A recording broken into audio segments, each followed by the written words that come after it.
Si l'on s'avisait d'établir une hiérarchie dans la catégorie des sportives improbables, la Lotus Omega, ou l'Opel Omega Lotus, ou la Lotus Carlton, ou la Vauxhall Carlton Lotus, à vous de choisir, arriverait probablement en tête de liste. Car en effet, qu'est-ce qui destinait cette paisible et robuste familiale, certes très sérieusement conçue mais aussi charismatique qu'un bol d'eau tiède, à devenir la berline de série la plus rapide du monde en son temps, dominant sans problème les BMW et Mercedes les mieux motorisés.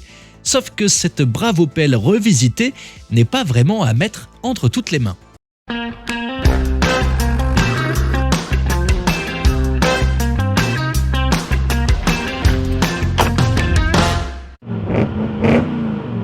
Présentée à l'automne de 1986, l'Opel Omega s'inscrit dans la longue lignée des familiales de la marque au Blitz. Succédant à plusieurs générations de records, le nouveau modèle, par son changement d'identité, entend illustrer une forme de rupture par rapport à ses devancières, unanimement louées pour leur robustesse et leur fiabilité, moins pour leur qualité routière, leur performance ou leur agrément de conduite, même si, au début des années 70, les Commodore GS et GSE ont pu séduire une petite tribu de conducteurs soucieux de sortir des sentiers battus. C'est un fait, des décennies durant, on choisissait une Record comme on aurait acheté un outil dépourvu d'attrait et dont on aurait attendu davantage de solidité que de séduction. Toutefois, depuis le début des années 80, Opel entend transformer son image, proposer des voitures plus aguichantes esthétiquement et plus ambitieuses sur le plan technique. L'Omega correspond en tout point à cette démarche en s'éloignant très nettement de la rusticité. L'auto dispose en effet de liaisons au sol profondément modernisées et de mécaniques plus entreprenantes, ce qui n'était pas difficile. En haut de gamme, on assiste en effet à l'apparition d'une inattendue version 3000, nantie du 6 cylindres maison, et sur certains marchés, elles étaient affublées d'un kit carrosserie agressif, histoire de bien faire passer le message « Les Opel à l'ancienne, c'est bel et bien terminé ». Ou pas.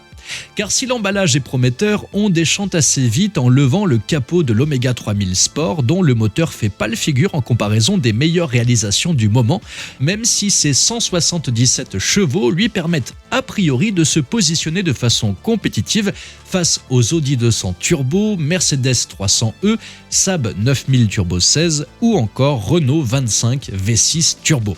De conception ancienne et en dépit de sa bonne volonté, ce groupe entièrement en fonte et dont les origines remontent à 1966 manque de raffinement pour pouvoir espérer rivaliser avec les références de l'époque.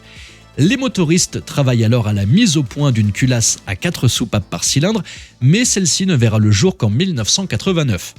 En attendant, l'Omega ne peut compter que sur la 3000 pour jouer le rôle de locomotive charismatique pour une gamme qui peine à s'imposer sur le marché européen et dont, malgré les efforts de ses concepteurs, l'image demeure désespérément terne, alors que la série 124 de Mercedes se vend comme des petits pains et que la BMW série 5 E34 va très opportunément renouveler l'offre du constructeur bavarois.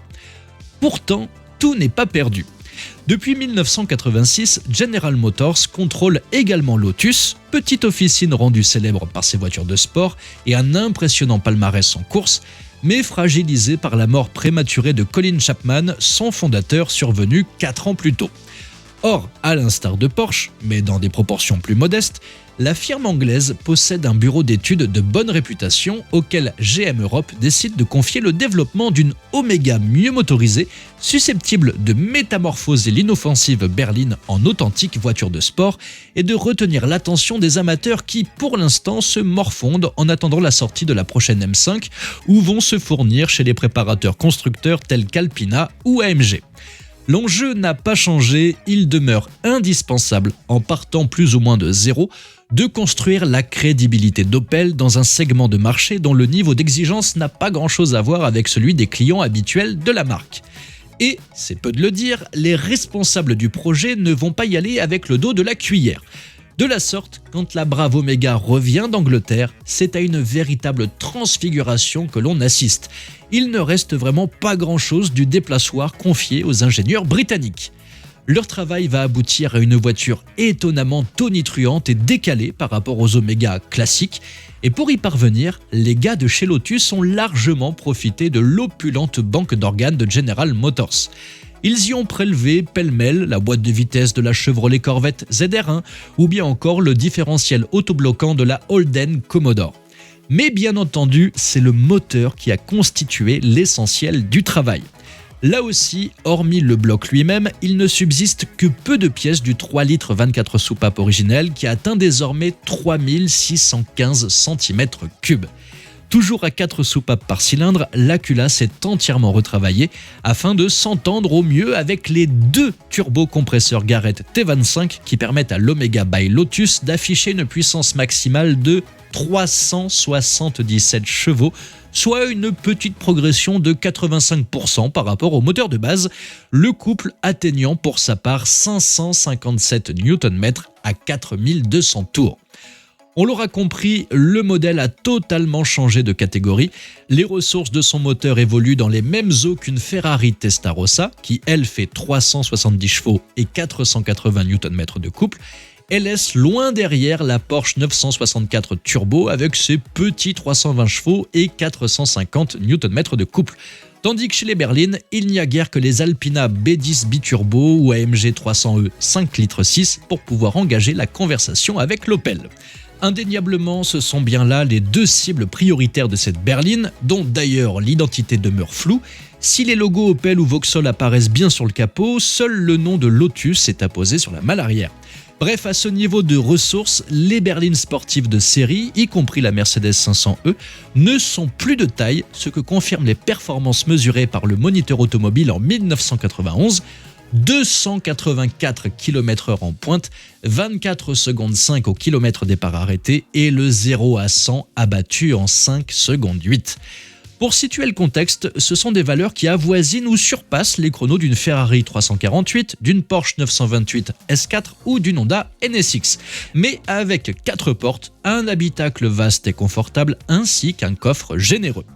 L'ensemble, dont la maîtrise demande des compétences particulières, l'ESP restant encore à inventer, est facturé 480 000 francs de l'époque, soit environ 120 000 € de 2023, contre 500 000 francs pour une M5 34 de 315 chevaux. Dans la bonne tradition Opel, l'Omega Lotus s'avère donc très compétitive, mais s'agit-il d'une priorité pour ses acquéreurs potentiels ? Au total, sous les logos Opel et Vauxhall, l'engin ne s'extraira pas de la marginalité en s'écoulant à seulement 950 exemplaires en 2 ans, soit 150 de moins que prévu.